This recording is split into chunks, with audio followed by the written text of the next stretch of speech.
Right then. So, gather round because this is quite the tale. It seems the good people at PBS, the public broadcasting service, have decided they've had quite enough. Thank you very much. On Friday, the 30th of May, 2025, yes, just yesterday, talk about fresh news. They marched into the U.S. District Court in Washington, D.C. And what did they do?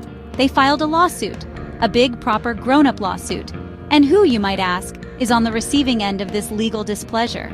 None other than President Donald Trump and his administration. It seems they're not too chuffed about a recent executive order. This isn't just PBS going it alone, mind you. Oh no, they've got friends in this fight. Specifically, Lakeland PBS, a public television station from the wilds of Minnesota, has joined the lawsuit. Good on them, I say. It takes guts to stand up like this. Their collective goal is pretty straightforward, really.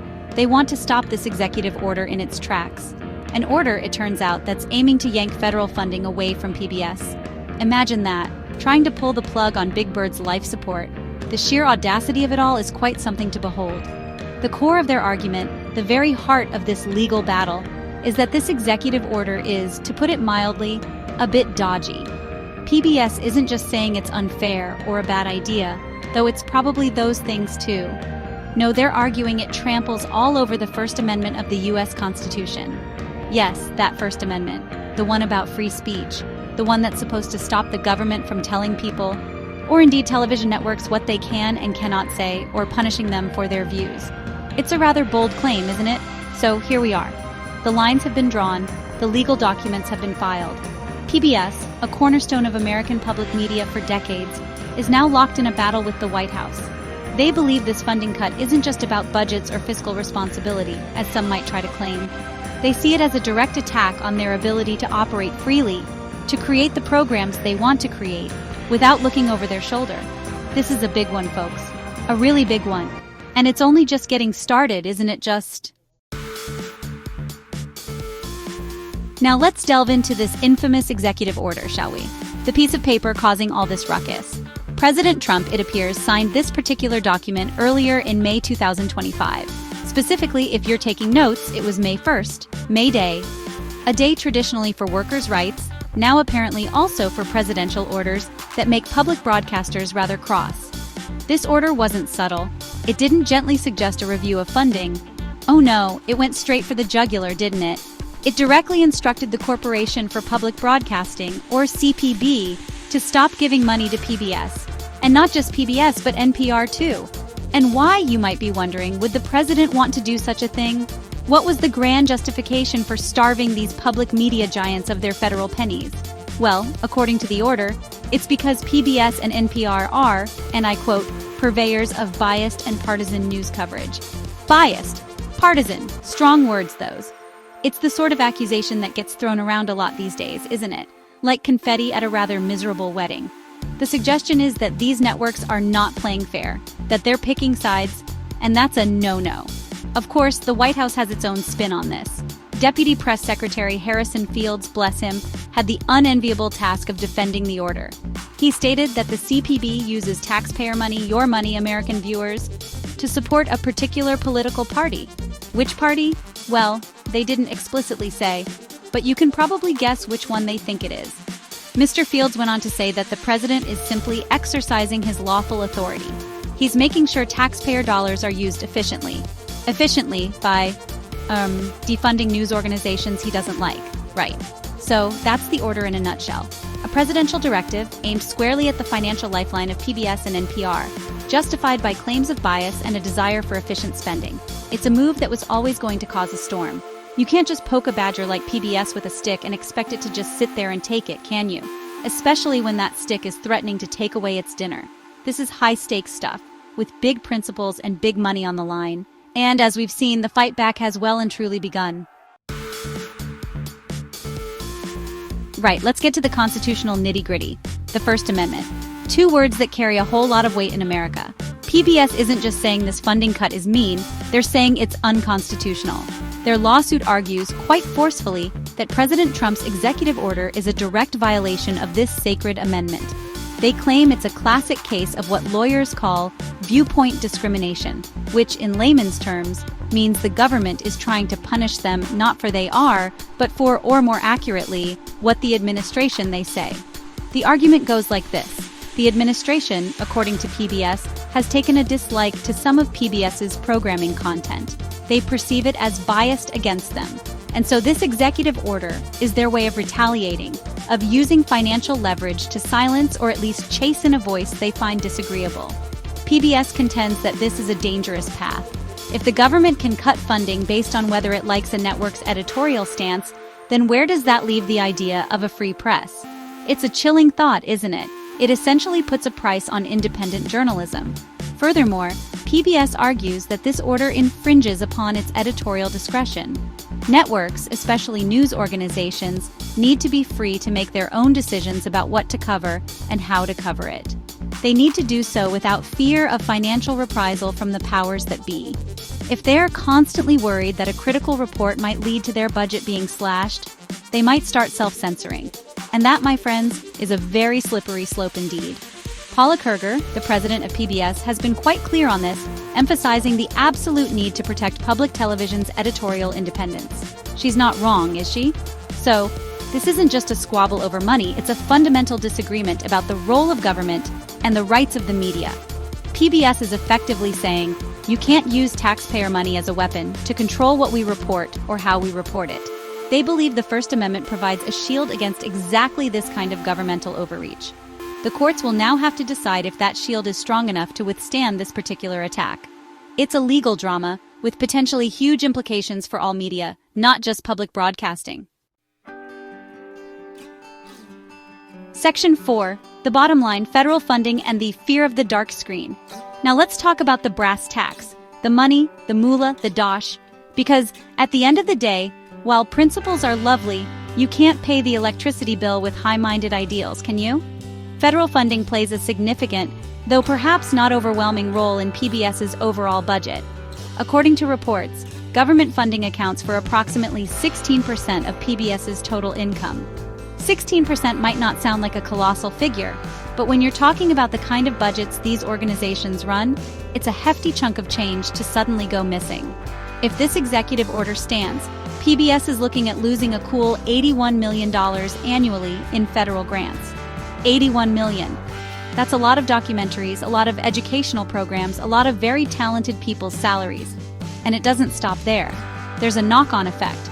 A significant portion of the $227 million that public TV stations pay to PBS for its programming could also be at risk, as those local stations often rely on federal money themselves to pay those fees. It's a domino effect, and it's not a pretty one. Consider the case of Lakeland PBS in Minnesota, the plucky station that joined the main lawsuit. For them, the stakes are even higher. Federal funds make up a whopping 37% of their annual revenue. 37%. For a smaller rural station like Lakeland, that kind of cut isn't just painful, it could be existential. These are the stations that provide crucial local news, educational content for kids in areas that might not have many other resources, and a connection to the wider world. Losing that would be a devastating blow to the communities they serve. The potential impact is therefore far-reaching. It's not just about a few less costume dramas, much as we might miss them. It's about the very viability of some stations, the diversity of programming, and the ability of public media to serve all Americans, not just those in major metropolitan areas. This funding is an investment in an informed citizenry, in education, and in local communities. Threatening to pull it based on perceived political bias seems, frankly, like cutting off your nose to spite your face. A very expensive, publicly funded nose. Section 5. Beyond the news kids shows and national alerts on the chopping block. This funding fight isn't just about stern-faced news anchors and political panel discussions, you know. Oh no. The ripple effects of these cuts, should they go through, would be felt in some rather unexpected and, frankly, quite upsetting places. Take, for instance, children's programming. Yes, the shows that teach kids their ABCs and 123S. The executive order has also led to the Education Secretary, Linda McMahon, getting involved, because the Education Department has, in a related move, cut grants to the Corporation for Public Broadcasting for its Ready-to-Learn programming. Ready to learn. That sounds important, doesn't it? And it is. This initiative is behind some of the most beloved and educational children's shows on television. We're talking about programs like Sesame Street. Yes, Sesame Street, Big Bird, Elmo, Cookie Monster. Their educational adventures are partly funded by these grants. The amount in question here is a $31 million annual grant specifically for these educational initiatives. Imagine telling a generation of children that their furry, learning-focused friends are now facing budget cuts because of political squabbles. It's just, well, it's a bit rubbish, isn't it? But wait, there's more. The plot, as they say, thickens, and this part is genuinely alarming. The lawsuit filed by PBS also names the Department of Homeland Security, DHS, and the Federal Emergency Management Agency, FEMA. Why, you ask? Because PBS's technological infrastructure isn't just used for broadcasting fascinating documentaries about the migratory patterns of obscure barnacles. It also serves as a crucial backup for the nationwide emergency alert system. Yes, the system that warns you about hurricanes, tornadoes, or, heaven forbid, other national emergencies. Think about that for a moment. The very same technology that brings you Antiques Roadshow also plays a vital role in keeping Americans safe during a crisis. If funding for PBS is jeopardized, it could potentially impact the resilience and reliability of this critical alert system. So this isn't just about whether you agree with a news report or not. It's about access to vital educational content for children and the integrity of a system designed to protect public safety. Suddenly, this whole affair takes on an even more serious dimension, doesn't it? It's not just about culture wars. It's about actual, tangible services. Section 6. Not a solo act, NPR and CPB join the legal chorus. It's important to note that PBS isn't Rambo in this fight, a lone wolf taking on the entire establishment. Far from it. They've got company in the courts. National Public Radio, or NPR as it's more commonly known, also decided that enough was enough. In fact, NPR filed its own similar lawsuit just 3 days before PBS did on May 27, 2025. So they were quick off the mark, weren't they? Clearly, the alarm bells were ringing loud and clear across the public broadcasting landscape. It's like a coordinated pincer movement, but with lawyers instead of soldiers. NPR's lawsuit, much like PBS's, doesn't pull any punches. It also cites those critical First Amendment violations. They too argue that the executive order, which, remember, also targets NPR's funding through the CPB, is an unconstitutional attempt to punish them for their journalism. The argument is consistent. The administration doesn't like what it's hearing, so it's trying to turn off the tap. This united front from two of America's most prominent public media organizations sends a pretty powerful message, I'd say. It suggests this isn't an isolated grievance but a widespread concern about governmental overreach. And then there's the Corporation for Public Broadcasting itself, the CPB. They're the ones who actually receive the federal appropriation and then distribute it to stations and producers. They're also in on the legal action, but with a slightly different, though related, grievance. The CPB is suing the Trump administration over a separate executive order. This particular order, it seems, was an attempt by the administration to fire CPB board members. Can you imagine? Just trying to sack the board because you feel like it. It's like a corporate raider, but for public service. The CPB's lawsuit argues that this move to oust board members fundamentally undermines the protections that are supposed to be in place to shield public broadcasting from exactly this kind of political pressure. The Public Broadcasting Act of 1967, a rather important piece of legislation, was designed with a heat shield to insulate it from partisan interference. The CPB contends that Trump's order unlawfully interferes with this act, trying to dismantle those very safeguards. So we have multiple lawsuits, multiple organizations all saying, hang on a minute, this isn't right. It's a full-blown legal rebellion. Section 7, the big squeeze: Congress, cash, and the future of public service media. So with lawsuits flying like angry pigeons in Trafalgar Square, what's the bigger picture here? Well, President Trump isn't just relying on executive orders, oh no. He's also planning to go to Congress. His administration intends to ask lawmakers to formally rescind. That's fancy talk for take back. A whopping $1.1 billion that has already been allocated for public broadcasting over the next 2 years. $1.1 billion. That's not just trimming the hedges. That's trying to bulldoze the entire garden, isn't it? This request for Congress to claw back already approved funding is a serious escalation. House Speaker Mike Johnson has, according to reports, indicated that he's keen on spending cuts. So there might be some sympathetic ears in Congress for this kind of proposal.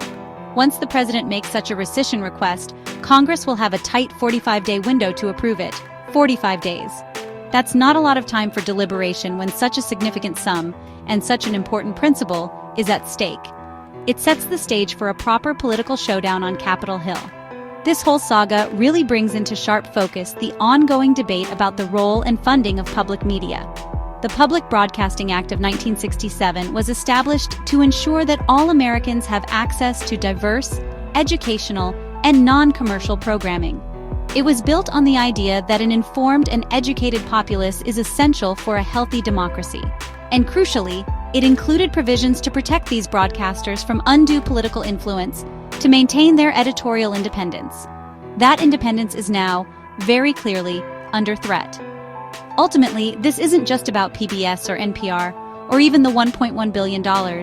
It's about what kind of media landscape America wants. Does it want public service broadcasters who can speak truth to power without fear of financial retribution? Or does it want a system where funding can be weaponized to reward friends and punish critics? As Paula Kerger of PBS rightly emphasized, the fight is to protect that hard-won editorial independence.